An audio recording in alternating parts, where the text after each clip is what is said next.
ഞാൻ പറയുന്നൊന്ന് വിശ്വസിക്ക് രവി. അഷ്ടമി ദിവസം രാജനന്ദൻ എന്റെ മുന്നിൽ പ്രത്യക്ഷപ്പെട്ട് എന്നോട് പറഞ്ഞ കാര്യങ്ങളാണ് ഞാൻ എഴുതിയത്.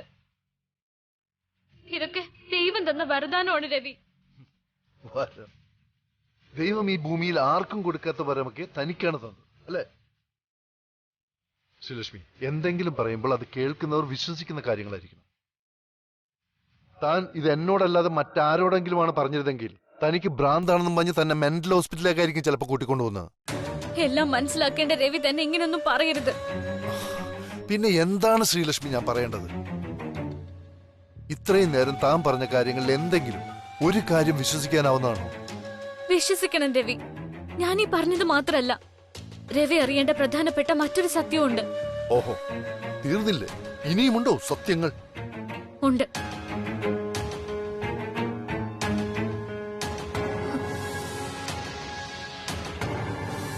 നിങ്ങൾ എല്ലാവരും കരുതുന്ന പോലെ രാജനന്ദിനി മരിച്ചതല്ല, കൊല്ലപ്പെട്ടതാ. രാജനന്ദിനി, അതായത് ഈ എന്നെ ചതിയിലൂടെ ആരോ കൊന്നതാ. അത് മാത്രല്ല, ഇപ്പോഴും എന്നെ ആരോ കൊല്ലാൻ നോക്കുന്നുണ്ട്. അവരാരാണെന്ന് ഞാൻ അന്വേഷിച്ചിറങ്ങിയതാ. നമുക്കിടയിൽ പ്രശ്നങ്ങൾ ഉണ്ടാകാൻ കാരണം എന്നെ കൊല്ലാൻ നോക്കുന്നത് നമുക്ക് ചുറ്റുമുള്ള ആരോ ആണ്. നമുക്ക് വേണ്ടപ്പെട്ടവർ തന്നെ. കഴിഞ്ഞു? അതോ ഇനിയുണ്ടോ കഥകൾ? രാജനന്ദിനെ ആരെങ്കിലും കൊന്നതാണെങ്കിൽ അതന്വേഷിക്കാൻ ഇവിടെ പോലീസും കോടതിയൊക്കെ ഉണ്ട്. തന്നെ ഡയറി എടുത്തുണ്ടോ? ഈ കഥകളെല്ലാം ചേർത്ത് നമുക്കൊരു പെറ്റീഷൻ ഫയൽ ചെയ്യാം. ഇത് കഥയല്ലേ രവി, ഇത് നമ്മുടെ ജീവിതം. Stop it Sreelakshmi. വെറുതെ ഒരു സ്റ്റുപ്പിഡിറ്റി വിളിച്ചു പറയരുത്. തനിക്ക് ഭ്രാന്താണ്. രവി, ഇനഫ്. ഇനി താനൊന്നും പറയണ്ട. ഞാൻ പറഞ്ഞതൊക്കെ രവി വിശ്വസിക്കണമെങ്കിൽ നമ്മളുടെ ശത്രുവിനെ കുറിച്ചുള്ള തെളിവുകൾ ലഭിക്കാനായി നമുക്ക് നന്ദിനി നിലയത്തിലേക്ക് പോകണം. രാജനന്ദിനി എന്നോട് പറഞ്ഞ തെളിവുകൾ നന്ദിനി നിലയത്തിൽ കണ്ടാൽ രവിക്ക് എല്ലാം വിശ്വാസമാവും. വാ, നമുക്ക് നന്ദിനി നിലയത്തിലേക്ക് പോവാം. നമ്മളിപ്പോൾ പോകേണ്ടത് നന്ദിനി നിലയത്തിലേക്കല്ല, സൈക്കാട്രിസ്റ്റിന്റെ അടുത്തേക്കാ. രവി, എനിക്ക് ഭ്രാന്താണെന്നാണോ രവി പറയുന്നത്? അതെ. താനിങ്ങനെ ഓരോന്ന് പറഞ്ഞും പ്രവർത്തിച്ചും മറ്റുള്ളവരെ കൂടി ഭ്രാന്താക്കുന്നതിന് മുമ്പ് തന്നെ കൊണ്ട് ചികിത്സിച്ചേ പറ്റൂ. ഇല്ലെങ്കിൽ എന്റെ സമനിലയായിരിക്കും ആദ്യം തെറ്റ്. രവി, അങ്ങനെയൊന്നും പറയരുത്. ഞാനായിട്ട് രവിക്ക് ഒരു ബുദ്ധിമുട്ടും ഉണ്ടാക്കില്ല. എങ്കിൽ താൻ ആദ്യം ഞാൻ പറയുന്നത് പോലെ കേൾക്കുക. എന്താ രവി, പറയേ. ഞാൻ എന്താ ചെയ്യേണ്ടത്? ഞാൻ പറഞ്ഞതൊന്നും രവി വിശ്വസിച്ചില്ലെങ്കിലും എനിക്ക് കുഴപ്പമില്ല. രവി എന്ത് പറഞ്ഞാലും ഞാൻ അനുസരിക്കാം. രവി എന്നെ ഓർത്ത് വിഷമിക്കുന്നത് മാത്രം എനിക്ക് സഹിക്കാൻ പറ്റില്ല. ശരി, ഞാൻ വിഷമിക്കണ്ട എന്നുണ്ടെങ്കിൽ ഞാൻ പറയുന്നത് പോലെ താൻ എന്റെ കൂടെ ഒരു സൈക്കാട്രിസ്റ്റിന്റെ അടുത്തേക്ക് വരണം. വരാൻ താൻ സമ്മതിക്കില്ലെങ്കിൽ തനിക്ക് പോവാം. ഈ ക്യാബിൽ നിന്ന് മാത്രമല്ല, എന്റെ ജീവിതത്തിൽ നിന്നും പോവാം. രവി, അങ്ങനൊന്നും പറയരുത്. ആ വാക്ക് മാത്രം പറയരുത്. രവി ഇല്ലാത്തൊരു ജീവിതത്തെ പറ്റി എനിക്ക് ഒരിക്കലും ചിന്തിക്കാൻ പറ്റില്ല. ഒരു കാര്യത്തിന് വേണ്ടിയും രവിയെ ഞാൻ നഷ്ടപ്പെടുത്താൻ തയ്യാറല്ല. ഞാൻ നഷ്ടപ്പെടുത്താൻ തയ്യാറല്ല, തയ്യാറല്ല, തയ്യാറല്ല. ഏയ് ശ്രീലക്ഷ്മി, എന്താ എന്തു പറ്റി?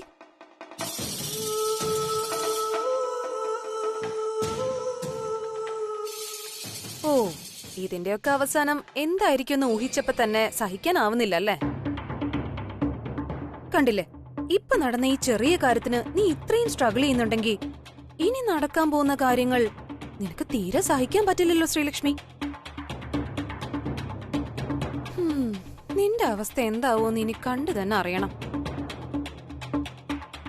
ഞാൻ ഇതൊക്കെ നേരത്തെ ആലോചിച്ച് നിന്റെ നല്ലതിന് വേണ്ടിയല്ലേ പ്രവർത്തിക്കുന്നത്.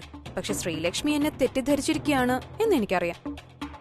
മാഡത്തിന്റെ മനസ്സിലെ ഉദ്ദേശം എന്താണെന്ന് എനിക്ക് നന്നായി അറിയാം മാഡം. മനസ്സിൽ നിഷ്കളങ്കത മാത്രമാണ് മാഡത്തിനെന്ന് പ്രത്യേകിച്ച് എടുത്തു പറയേണ്ട കാര്യമൊന്നുമില്ലല്ലോ. ഞാൻ രവി സാറിനോടൊപ്പം ആ വീട്ടിലേക്ക് കയറിയപ്പോ മുതൽ കാണുന്നല്ലേ മാഡത്തിന്റെ നന്മ നിറഞ്ഞ മനസ്സ്. ശ്രീലക്ഷ്മി, ഇപ്പൊ ഈ പറഞ്ഞതിന്റെ അർത്ഥം എനിക്ക് മനസ്സിലായില്ല. മാഡത്തിന്റെ ഉദ്ദേശം എന്താണെന്ന് മനസ്സിലായി എന്ന് തന്നെ. സ്വന്തം കാര്യസാധ്യത്തിനും സ്വന്തമായി എന്തെങ്കിലും ഉപയോഗവും ഇല്ലാതെ മാഡം ആർക്കെങ്കിലും വേണ്ടി എന്തെങ്കിലും ചെയ്തിട്ടുണ്ടോ ഇതുവരെ? എപ്പോഴും വേണമെന്ന് ഞാൻ പറയുന്നില്ല. ഇടയ്ക്കിടയ്ക്കെങ്കിലും നല്ല കാര്യങ്ങളെക്കുറിച്ച് ആലോചിച്ചാൽ കുറച്ച് നന്നായിരിക്കുമെന്ന് തോന്നുന്നു. നല്ല ചിന്തകളും ആലോചനകളും ആണ് ഒരു മനുഷ്യനെ കൊണ്ട് നല്ല പ്രവൃത്തി ചെയ്യിക്കുന്നത്. പറഞ്ഞിട്ട് വലിയ കാര്യമുണ്ടെന്ന് തോന്നുന്നില്ല, എങ്കിലും പറഞ്ഞേ ഉള്ളൂ.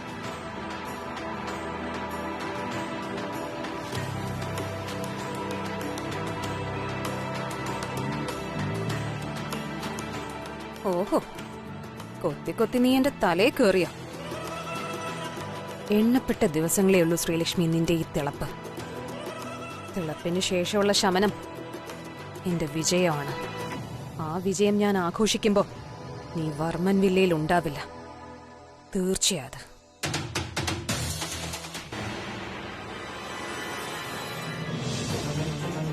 ഈ ഫോട്ടോ ഒരു ഓർമ്മയ്ക്കായിട്ട് സൂക്ഷിക്കണമെന്ന് മാത്രമേ ഞാൻ കരുതിയുള്ളൂ.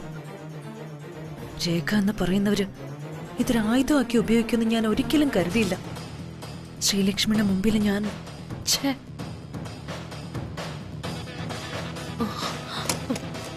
Madam, once again I am extremely sorry. നടന്നതൊക്കെ മാഡം മറക്കണം. ഞാനും അത് തന്നെ പറയാനാ ഇപ്പൊ ഇങ്ങോട്ട് വന്നത്. ഇങ്ങനൊരു സംഭവം നടന്നിട്ടില്ല. സാന്ദ്ര മാഡം അത് മറക്കണം. എന്റെയും രവി സാറിന്റെയും ജീവിതം തന്നെ താറുമാറാക്കാൻ പാകത്തിന് ഒരു സംഭവം ഇന്നിവിടെ ഉണ്ടായി. മാഡം അറിഞ്ഞായാലും അല്ലാതെ ആയാലും തെറ്റുകാരി മാഡം തന്നെയാണ്. അതുകൊണ്ട് തന്നെ ഇതിന് പരിഹാരം കാണേണ്ടതും മാഡം തന്നെയാണ്. ഞങ്ങളുടെ സുഗമമായ ജീവിതത്തിന് വേണ്ടി, ഞങ്ങൾ സ്വപ്നം കണ്ട ജീവിതത്തിന് വേണ്ടി ഇപ്പൊ തന്നെ മാഡം ആ ഫോട്ടോ ഡിലീറ്റ് ചെയ്യണം. സാന്ദ്ര മാഡത്തിനോട് എനിക്ക് സ്നേഹവും അതിലുപരി ബഹുമാനവും ഉണ്ട്. അത് ജീവിതാവസാനം വരെ അങ്ങനെ തന്നെ ആയിരിക്കണമെന്ന് എനിക്ക് നിർബന്ധമുണ്ട്.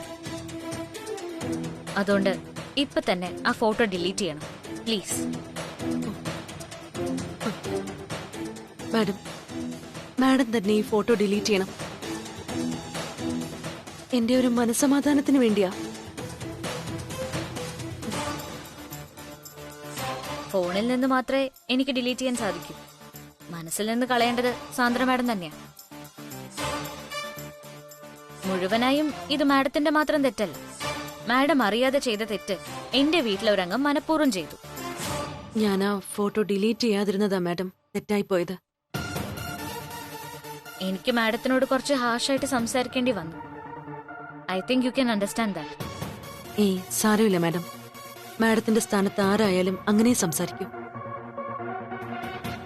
വേറെ എന്തെങ്കിലും തെറ്റിദ്ധാരണ മനസ്സിലുണ്ടെങ്കിൽ മാഡം അത് തിരുത്തണം. കല്യാണം കഴിയുന്നതിന് മുൻപ് വരെ ഞാൻ പലതും ക്ഷമിച്ചിട്ടുണ്ട്, തിരുത്തിയിട്ടുമുണ്ട്. സാന്ദ്ര മാഡത്തിന് ഓർമ്മ കാണുമല്ലോ അതൊക്കെ. അന്ന് ഞാൻ ഈ ഓഫീസിലെ വെറും ഒരു സ്റ്റാഫ് ശ്രീലക്ഷ്മിയായിരുന്നു.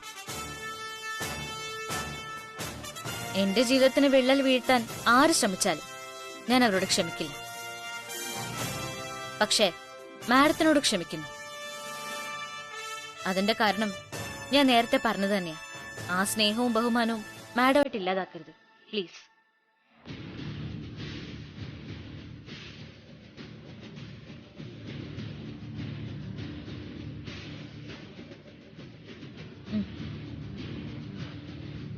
ഞാൻ എന്തിനാ ഇതൊക്കെ പറഞ്ഞതെന്ന് മാഡത്തിനൊരു കുടുംബമാകുമ്പോ മനസ്സിലാവും.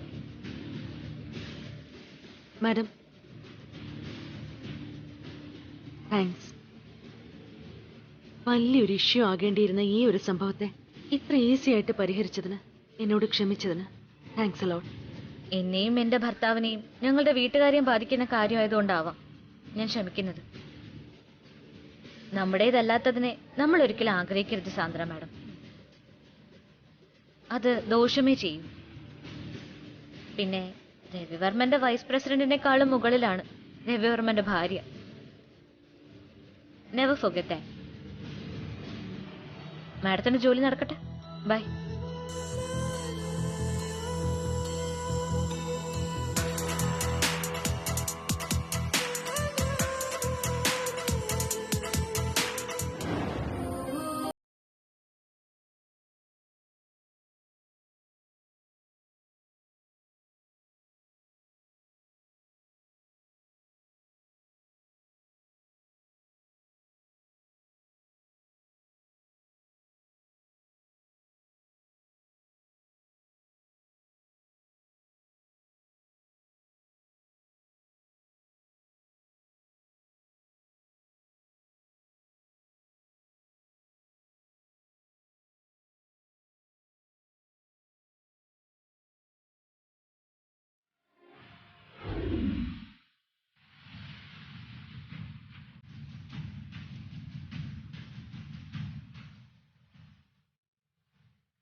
അല്ല.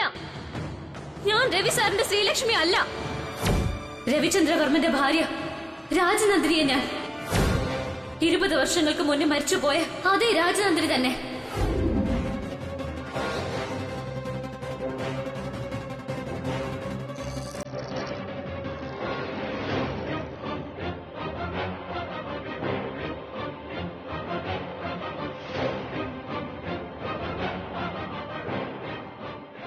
എന്താ രാജാറാം? ഒരു വിസിറ്റേഴ്സിനും സ്റ്റാഫിനും മുഖം കൊടുക്കാതെ കമ്പനി സിഇഒ ഇവിടെ ഒറ്റയ്ക്കിരിക്കുന്നു എന്ന് അറിഞ്ഞപ്പോ ഒന്ന് കാണണം തോന്നി. ഒറ്റയ്ക്കിരിക്കണമെന്ന് എനിക്ക് തോന്നിയാൽ സെക്യൂരിറ്റി ചീഫിനും അത് ബാധകമാണ്. സോ അപ്പോ ഞാൻ പുറത്തേക്ക് പോകണമെന്ന്. പക്ഷേ ഞാനിപ്പോ വന്നിരിക്കുന്നത് സെക്യൂരിറ്റി ചീഫ് രാജാറാമായിട്ടല്ലെങ്കിലോ? രവിവർമ്മന്റെ ഫ്രണ്ട് രാജാറാമായിട്ടാണെങ്കിലോ? അപ്പൊ ഞാൻ പുറത്തേക്ക് പോകണം. എന്താ രവി ഇത്? നീ എന്താ ഓഫീസ് കാര്യങ്ങളൊന്നും ശ്രദ്ധിക്കാത്തത്? രാജാറാം പ്ലീസ്, ഇപ്പൊ എനിക്ക് അല്പം സ്വസ്ഥത വേണ്ടത്. നീയെങ്കിലും എനിക്കത് തരുമോ? ആ സ്വസ്ഥതക്കെട്ട് ശ്രീലക്ഷ്മി കാരണമാണ് ഉണ്ടായതെങ്കിൽ അതിനുള്ള സൊല്യൂഷൻ നമ്മൾ കണ്ടെത്തിയേ പറ്റൂ.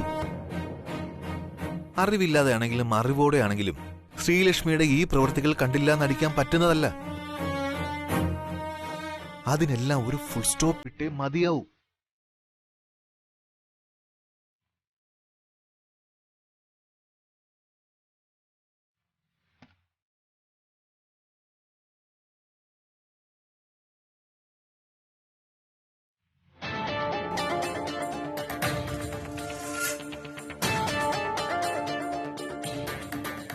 എനിക്കറിയാമായിരുന്നു നീ അത് ആലോചിച്ചിരിക്കുവാണെന്ന്.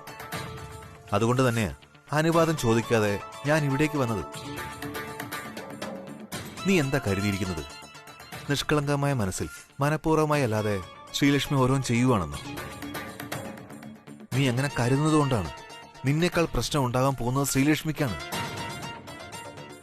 നിന്റെ ഈ മൗനം അവരുടെ ജീവിതം കൂടി നശിപ്പിക്കുകയാണെന്ന് ഇനിയെങ്കിലും നീ മനസ്സിലാക്കണം. ഞാൻ എന്ത് ചെയ്യണമെന്നാണ് നീ പറയുന്നത്? പറഞ്ഞ് മനസ്സിലാക്കാൻ നോക്കി, പിണങ്ങിയിരുന്നു നോക്കി, ദേഷ്യപ്പെട്ടു നോക്കി. ഇങ്ങനെയൊക്കെ അല്ലാതെ എന്നെ കൊണ്ട് വേറെ എന്താ സാധിക്കുക? നിന്നെയോ എന്നെയോ കൊണ്ട് സാധ്യമായ ഒരു കാര്യമല്ല രവി അത്. സാന്ദ്ര മേഡം അന്ന് പറഞ്ഞപ്പോ നമുക്ക് പെട്ടെന്ന് അത് ഉൾക്കൊള്ളാൻ പറ്റിയില്ലെങ്കിലും ഇനി എത്രയും വേഗം നീ അതിനെ അംഗീകരിച്ചേ പറ്റൂ. Sreelakshmi, she's A patient. അതിന്റെ തീവ്രത എത്രത്തോളം എന്ന് മാത്രമേ ഇനി നമുക്ക് അറിയേണ്ടതുള്ളൂ. ഒരു നല്ല സൈക്കാട്രിസ്റ്റിനെ കാണുന്നതല്ലാതെ ഇതിന് മറ്റൊരു പ്രതിവിധി ഇല്ല. ഞാനിപ്പം നിന്നോടിത് പറയാൻ വേറൊരു കാരണം കൂടിയുണ്ട്. ശ്രീലക്ഷ്മി വീണ്ടും നിന്റെ ഭൂതകാലത്തിലേക്കുള്ള അന്വേഷണത്തിലാണ്. ഞാൻ നിന്റെ ജീവിതത്തിലെ പ്രധാന ഘടകമായതുകൊണ്ട് തന്നെ ആ അന്വേഷണം ആരംഭിച്ചിരിക്കുന്നത് എന്നിൽ നിന്നാണ്. എന്നെ പലപ്പോഴും ഫോളോ ചെയ്യുന്നുണ്ട്.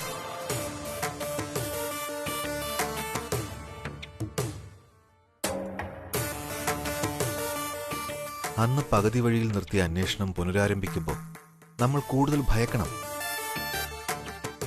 നീ പഠിച്ച സ്കൂളും നമ്മുടെ കുട്ടിക്കാലവും അന്വേഷിച്ച് കണ്ടെത്തിയ ശ്രീലക്ഷ്മി ഇപ്പോൾ എത്തി നിൽക്കുന്നത് രാജനന്ദിനി നിലയമെന്ന വീട്ടിലാണ്.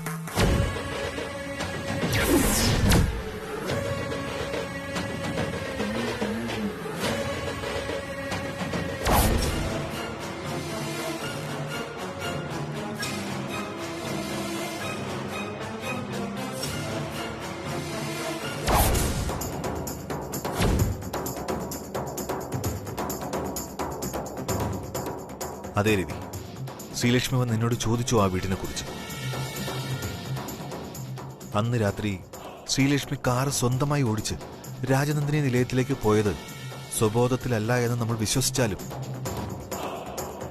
ഇപ്പോ എനിക്കെന്തോ സത്യത്തിൽ പേടിയാ തോന്നുന്നത്. അതിന് കാരണം വെറും ഒരു പെൺകുട്ടിയായിരുന്ന ശ്രീലക്ഷ്മിക്ക് പണ്ട് അത്രയൊക്കെ ചെയ്യാൻ സാധിച്ചുവെങ്കിൽ ഇപ്പോൾ ഉള്ള രവിചന്ദ്രവർമ്മന്റെ ഭാര്യ ശ്രീലക്ഷ്മിക്ക് എന്തൊക്കെ ചെയ്യാൻ പറ്റുമെന്നുള്ളത് നമ്മുടെ ഊഹത്തിനും അപ്പുറമാണ് രവി.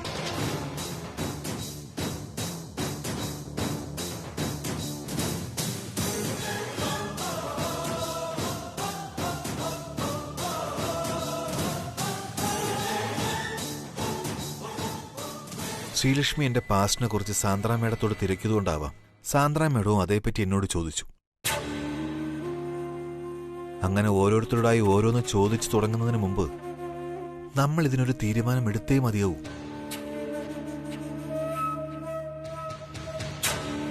മാത്രമല്ല, ശ്രീലക്ഷ്മി സഞ്ചരിക്കുന്ന വഴികളിൽ എവിടെയെങ്കിലും നമ്മുടെ പാസ്റ്റ് അറിയാവുന്ന ശത്രുക്കളെ ആരെങ്കിലും കണ്ടുമുട്ടിയാൽ പിന്നെ നമ്മൾ ഭയക്കുന്നത് പോലെ സംഭവിക്കും. പ്രത്യേകിച്ചും GD. ശ്രീലക്ഷ്മി മാഡത്തിന്റെ അന്വേഷണം അവനിലേക്ക് വന്നാൽ ചിലപ്പോൾ മാഡത്തിന്റെ ജീവൻ വരെ നഷ്ടമായെന്ന് വരും.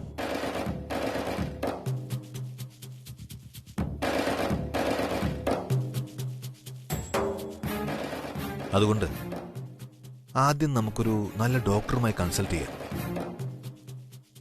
ഡോക്ടർ പറയുന്നതനുസരിച്ച് മാത്രമേ നമ്മളിനി ശ്രീലക്ഷ്മിയോട് ഇടപെടാവൂ. മെഡിസിനും ഉണ്ടാവും.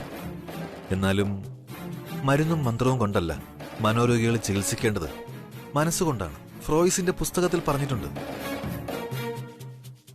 അതുകൊണ്ടാണ് ഞാൻ പറഞ്ഞത്, മനസ്സുകൊണ്ടിനി ശ്രീലക്ഷ്മിയോട് ഇടപെടേണ്ടത് ഡോക്ടറുടെ നിർദ്ദേശപ്രകാരമായിരിക്കണമെന്ന്. അങ്ങനെയെങ്കിൽ നിന്റെ പഴയ ശ്രീലക്ഷ്മിയെ നിനക്ക് തിരിച്ചു കിട്ടും. അതല്ല എങ്കിൽ ബുദ്ധിമുട്ടാവും രവി. ഈ രാജനന്ദിനി നിലയം എന്നൊരു വീടുള്ള കാര്യം ശ്രീലക്ഷ്മി എങ്ങനെ അറിഞ്ഞു? അതിനെക്കുറിച്ച് നമ്മൾ അന്വേഷിക്കണം. ചിലപ്പോ വീട്ടിലെ അമ്മയുടെ നാവിൽ നിന്ന് വല്ലതും കേട്ട അറിവായിരിക്കാം. അതും ആലോചിച്ച് ഇനിയും സമയം കളയാനില്ല. ഏതിനും ഡോക്ടറിനെ കണ്ട് തീരുമാനിക്കാൻ ബാക്കി.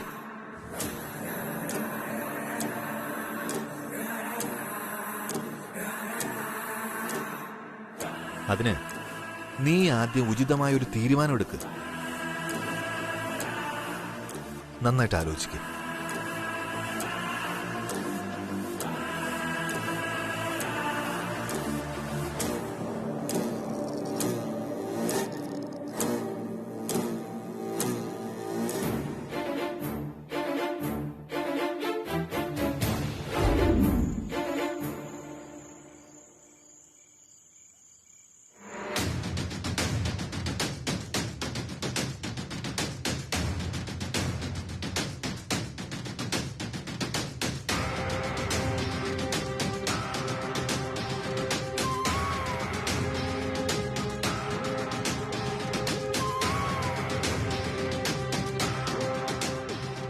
സർ,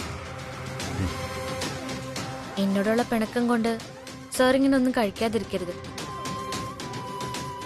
സാർ വരണം. താഴെ എല്ലാരും കാത്തിരിക്കുന്നുണ്ടാവും.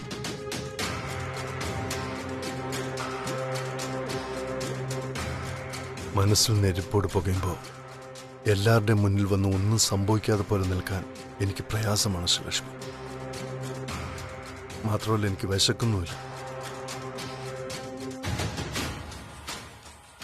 സാറ് പറയുന്നത് കള്ളമാണെന്ന് എനിക്കറിയാം.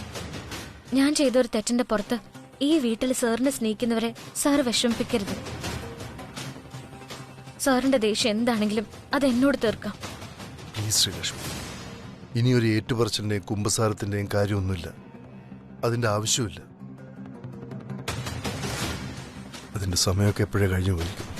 ഒന്നായിരുന്നു നമ്മൾ, ഇപ്പൊ രണ്ടായി. രണ്ട് മനസ്സോടെ ജീവിക്കുന്നത്. എല്ലാ നാണയത്തിനും രണ്ട് വശങ്ങളുണ്ടല്ലോ സർ. ഇന്നല്ലെങ്കിൽ നാളെ എല്ലാം നല്ലതിനാവുന്ന എനിക്ക് വിശ്വാസമുണ്ട്. പക്ഷെ ഞാൻ കാരണം എന്തെങ്കിലും വിഷമം ഉണ്ടായിട്ടുണ്ടെങ്കിൽ അത് സാറ് മുഖാന്തരം ഈ കുടുംബത്തിൽ പ്രതിഫലിക്കാൻ പാടില്ല. അതുകൊണ്ട് സാറ് താഴേക്ക് വരണം പ്ലീസ്. ശ്രീലക്ഷ്മി എന്തൊക്കെ പറഞ്ഞാലും ശരി, ഇപ്പൊ എനിക്ക് ആവശ്യം ഭക്ഷണമല്ല, സ്വസ്ഥതയാണ്, മനസ്സമാധാനമാണ്.